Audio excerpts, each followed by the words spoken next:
ہم کریں گے ہر مظلوم کی حمایت۔ السلام علیکم، میں ہوں حورین فاطمہ اور آپ دیکھ رہے ہیں حمایتی نیوز HD چینل۔ نظر ڈالتے ہیں آج کی اہم خبروں پر۔ کراچی ملیٹ کے قدیمی سندھی گوٹ کریم دا جوکھیو کے DHA فیز 9 کی انتظامیہ کی طرف سے بے دخل کرنے کے خلاف گوٹ کے مکینوں اور علاقے کے سیاسی اور سماجی شخصیات کا DHA فیز 9 کے گیٹ کے سامنے مین چوک پر بچوں، بوڑھوں، عورتوں سمیت بڑا احتجاج۔ کراچی سے روزنامہ حمایتی نیوز کے سینئر چیف کرائم رپورٹر حاجی عبدالغنی باریچو کی رپورٹ کے مطابق مکینوں کا کہنا ہے کہ DHA انتظامیہ انہیں اپنے آفس میں بلا کر کہتی ہے کہ گوٹ خالی کرو اور یہ زمین عرب شہزادوں کو چیئر لفٹ اور عیاشی کے لیے دے رہے ہیں۔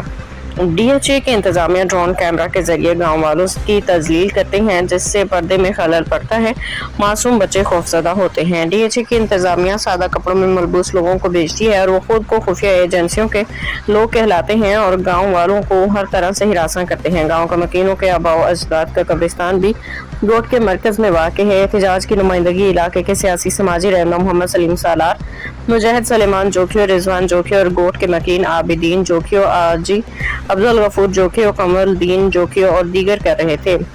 احتجاج کی وجہ سے DHA کے اندرونی اندراف مکمل طور پر بند ہو گئی۔ DHA کی طرف incharge security department colonel Javed حاضر ہوا اور مظاہرین کو یقین دلایا کہ آئندہ کسی بھی قسم کی شکایت کا موقع نہیں دیں گے۔ گوٹ کے مکینوں کے تمام مطالبات پر ہی لحاظ سے یقینی بنایا جائے گا۔ DHA کی انتظامیہ کی یقین دہانی کے بعد دھرنا ختم کر دیا گیا۔ باخبر رہیے ہر جگہ ہر وقت، جانیے ملکی و غیر ملکی حالات و واقعات یقین کے ساتھ۔